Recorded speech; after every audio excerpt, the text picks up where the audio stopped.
AP మద్యం కుంభకోణానికి సంబంధించి మొదటి అరెస్ట్ అయితే జరిగింది సార్. రాజ్ కసిరెడ్డి అరెస్ట్ అయిపోయారు అని చెప్పేసి చెప్తున్నారు. అండ్ అతని రిమాండ్ రిపోర్ట్ కూడా బయటకు వచ్చేసింది. అతను జగన్మోహన్ రెడ్డి గారు నిరికించేశారని కూడా అంటున్నారు. మరి దీనికి సంబంధించి ఎటువంటి వివరాలు ఉన్నాయి? మరి రిమాండ్ రిపోర్ట్ లో ఏముంది సార్? మద్యం కుంభకోణంలో సిట్ తన పరిశోధనని వేగవంతం చేసింది, ఇన్వెస్టిగేషన్ని, అరెస్టులు స్టార్ట్ అయినాయి. ఆల్రెడీ విజయసాయి రెడ్డితో 2 సార్లు సిట్ సమావేశమైంది. విజయసాయి రెడ్డిని గంటల పాటు విచారణ కొనసాగింది. విజయసాయి రెడ్డి అనేక విషయాల్ని సిట్కి ముందు ఉంచాడు. ఎందుకంటే ఈ కుంభకోణంతో విజయసాయి రెడ్డికి కూడా సంబంధం ఉంది. ఈ కేసులో విజయసాయి రెడ్డి అక్యూజ్డ్ నెంబర్ 5గా ఉంటున్నాడు. సో మెల్లగా విజయసాయి రెడ్డి అప్రూవర్గా మారే అవకాశాలు కనిపిస్తున్నాయి. ఎందుకంటే జనరల్గా ఇన్వెస్టిగేటివ్ ఏజెన్సీలు ఏం చేస్తుంటారంటే ఆ కేసులో బలంగా ఉన్న ఒకరిని ఎవరినైనా అప్రూవర్గా మార్చేసి వాళ్ళ వాంగ్మూలాలు బేస్ చేసుకుని మిగతా వాళ్ళని అరెస్ట్ చేస్తారు. ఎందుకంటే మిగతా రకాలైన ఎవిడెన్స్లు రకరకాలుగా ఉంటాయి. మెటీరియల్ ఎవిడెన్స్ కావచ్చు, డాక్యుమెంటల్ ఎవిడెన్స్ కావచ్చు, లేకపోతే హ్యూమన్ ఎవిడెన్స్ కావచ్చు, ఇలా రకరకాలుగా ఉంటాయి. ప్రధానంగా ముఖ్యంగా రాజకీయ ప్రేరేపిత కక్ష పెట్టే కేసులంతా కూడా జనరల్ మోడస్ ఆపరెండి ఏం జరుగుతుందంటే ఆ కేసులో ఉన్న ఒకరినో ఇద్దరినో అప్రూవల్గా మార్చేయడం, వాళ్ళని 164 స్టేట్మెంట్లు జడ్జి దగ్గర ఇప్పించడం, దాన్ని బేస్ చేసుకొని మిగతా వాళ్ళని అరెస్ట్ చేయడం అనేది జనరల్గా ఇది మన దేశంలో జరిగేది. ఢిల్లీ లిక్కర్ కుంభకోణంలో కూడా సేమ్ ఇలాంటి ప్యాటర్నే జరిగింది. దాంట్లో ఉన్న అరవిందో శరత్ చంద్రారెడ్డి కావచ్చు, ఇంకొంతమంది బుచ్చిబాబు కావచ్చు, ఇలాంటి వాళ్ళని అప్రూవల్గా మార్చుకున్నారు. వాళ్ళ స్టేట్మెంట్లు బేస్ చేసుకొని కవితను అరెస్ట్ చేశారు, కేజ్రీవాల్ని అరెస్ట్ చేశారు, ఆపులో ఉండే మిగతా వాళ్ళని అరెస్ట్ చేశారనమాట. అంటే ఎవరి మీద మనం కక్ష చేయాలో దీనికి సంబంధించి ముందుగానే ప్లాన్ చేసుకొని వేరే వాళ్ళని కూడా దాంట్లో ఇరికించడం, వాళ్ళ అప్రూవల్గా మారిపోయారని చెప్పడం, ఈ ప్యాటర్న్ ఒకటి కనిపిస్తుంది. ఇప్పుడు ఈ మద్యం కుంభకోణంలో కూడా తెలుగుదేశం కూటమి ప్రభుత్వం ఇదే ప్యాటర్న్ని అనుసరిస్తున్నట్టుగా మనకు కనబడుతుంది. సో మొత్తంగా మద్యం కుంభకోణంలో 29 మందిని అక్యూజ్డ్గా ప్రజెంట్ చేర్చారు. అందులో జగన్ అయితే లేడు. మళ్ళీ కూడా జగన్ని చేర్చే అవకాశం కూడా లేకపోలేదు. అయితే ఇప్పటి వరకు ఈ కేసులో ఏం జరిగిందంటే, 1 విజయసాయి రెడ్డిని విచారించారు, 2 మిథున్ రెడ్డి, పెద్దిరెడ్డి రామచంద్ర కొడుకు, జగన్కి చాలా క్లోజు మిథున్ రెడ్డిని కూడా దీంట్లో విచారించారు. ఆల్రెడీ మిథున్ రెడ్డి సుప్రీంకోర్టు వరకు వెళ్ళి కొంత ఊరట అంటారు కదా, అలాంటి ఊరట అంటే ఈ మంత్ ఎండ్ వరకు కూడా ఆయన్ని అరెస్ట్ చేయొద్దండి అని సుప్రీంకోర్టు చెప్పింది. విచారణ జరగబోతుంది, చేస్తున్నాడు, వచ్చాడు. ఇక కసిరెడ్డి రాజ్ రెడ్డి, ఈయన పూర్తి పేరు కసిరెడ్డి రాజశేఖర్ రెడ్డి, రాజ్ కసిరెడ్డిగా ఆయన మార్చుకున్నాడు. ఆయన ఎన్ఆర్ఐ. ఆయన గత ప్రభుత్వంలో ఐటీ సలహాదారుగా పనిచేశాడు. సో ఆయనకి మధ్య కుంభకోణానికి సంబంధించి అప్పగించారు. ఇదేంటంటే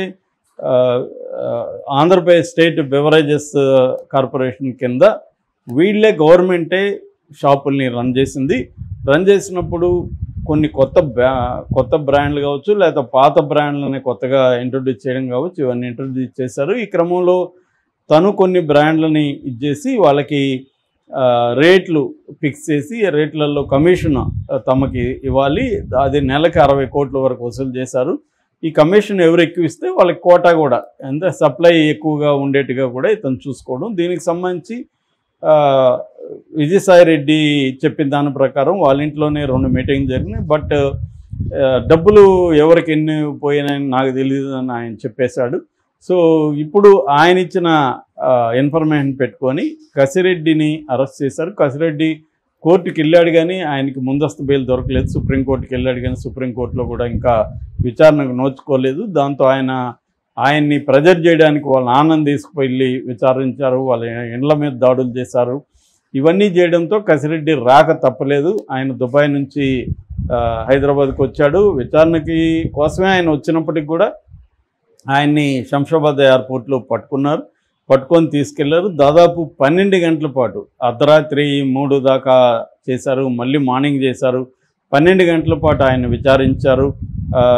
విజయసాయి రెడ్డి చెప్పిన ఇన్ఫర్మేషన్ పెట్టుకొని విచారించిన తర్వాత ఆయన్ను ఏసీబీ కోర్టులో ప్రవేశపెట్టారు. ఏసీబీ కోర్టు జడ్జి గారు భాస్కర్ రావు ఇతను సిఐడి కోర్టులో కదా పెట్టాలి, ఎందుకంటే సిఐడికి సంబంధించిన ఇన్వెస్టిగేటివ్ ఏజెన్సీ సిఐడి కదా అనేది అడిగినప్పుడు అక్కడ ఉన్న దమ్మాలపాటి శ్రీనివాస్ ఏజీగా ఉంటున్నాడైనా అడ్వకేట్ జనరల్, తర్వాత పిపి కళ్యాణి, వీళ్ళిద్దరు కూడా ఆర్గ్యుమెంట్లు ఏమని చెప్పారంటే ఇది పీసీ యాక్ట్ కింద ఉంది కాబట్టి, పీసీ యాక్ట్ ఉన్నప్పుడు, పీసీ అంటే ప్రివెన్షన్ ఆఫ్ కరప్షన్ యాక్ట్ ఉంది కాబట్టి ఈ కోర్టులో చేయొచ్చు, ఈ కోర్టు రిమాండ్కి పంపించవచ్చు అనేది జడ్జి గారిని కన్విన్స్ చేశారు. అక్కడున్న పొన్నవాళ్ళు సుధాకర్ రెడ్డి మళ్ళీ ఆయన రంగంలోకి వచ్చాడు. ఈయన తరఫున కూడా పొన్నవాళ్ళు సుధాకర్ రెడ్డి వాదించాడు, కానీ ఆయన వాదనని జడ్జి గారు కన్విన్స్ చేయలేదు.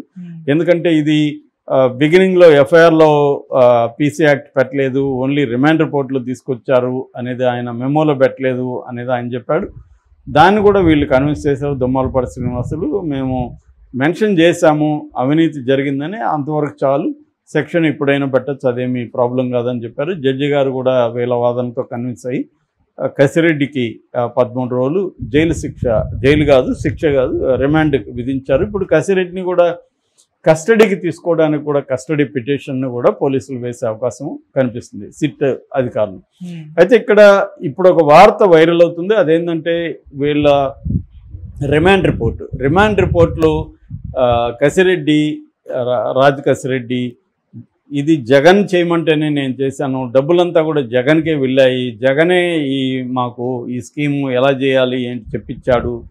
దీనికి సంబంధించి విజయసాయిరెడ్డి, మిథున్ రెడ్డి, సజ్జల శ్రీధర్ రెడ్డి, వాసుదేవ్ రెడ్డి, మేము అందరూ కూడా విజయసాయిరెడ్డి వాళ్ళ ఇంట్లో 2 సార్లు సమావేశమైనాం, ఎలా చేయాలి అవన్నీ కూడా మేము చూసాము. విజయసాయిరెడ్డి కూడా దీంట్లో భాగమే, ఆయనకి తెలియదు అనేది అబద్ధం, ఆయన కూడా ఇన్వాల్వ్ అయ్యాడు. అట్లాగే సజ్జల శ్రీధర్ రెడ్డి, వాసుదేవ్ రెడ్డి ఎండి దానికి కార్పొరేషన్ అయ్యాడు. ఇదంతా మేము సత్యప్రసాద్, అసిస్టెంట్ సెక్రటరీ సత్యప్రసాద్కి అప్పగించాం, దీన్ని గ్రౌండ్ లెవెల్లో ఎట్లా చూడాలి అనేది. అట్లాగే ధనంజయ రెడ్డి జగన్ కార్యదర్శి, అలాగే జగన్కి ఓఎస్డీ ఉన్న కృష్ణమోహన్ రెడ్డి కూడా దీంట్లో ఇన్వాల్వ్ అయ్యారు. ఇవన్నీ ఆయన చెప్పాడు, కన్ఫెషన్ రిపోర్ట్లో డీటెయిల్గా చెప్పేశాడు. సో జగన్ని ఇరికిచ్చేశాడు అనే వార్తలు అయితే వస్తున్నాయి. అయితే ఇక్కడ మనకి అర్థం కావాల్సింది ఏంటంటే రిమాండ్ రిపోర్ట్ అనేది ఎప్పుడు కూడా ఫైనల్ కాదు, అథెంటిక్ కాదు. రిమాండ్ రిపోర్ట్లో కన్ఫెషన్ రిపోర్ట్ కూడా యాడ్ చేస్తారు. కన్ఫెషన్ రిపోర్ట్ మీద ఇతను సైన్ చేసి ఉండాలి. ఒకటి సైన్ చేసున్నా కూడా రేపు కోర్టులో నన్ను పోలీసులు బెదిరించి సైన్ చేసుకున్నారు, కన్ఫెషన్ రిపోర్ట్లో ఉన్నదంతా అబద్ధం అని కూడా చెప్పచ్చు. ఇక్కడేమో అసలు కన్ఫెషన్ రిపోర్ట్లో ఈయన సంతకం కూడా లేదు, కసిరెడ్డి సంతకం లేదు. కసిరెడ్డి సంతకం లేనప్పుడు జగనే చేశాడని కసిరెడ్డి చెప్పాడని వీళ్ళు చెప్పడం అది నమ్మశక్యంగా లేదు. ఒకవేళ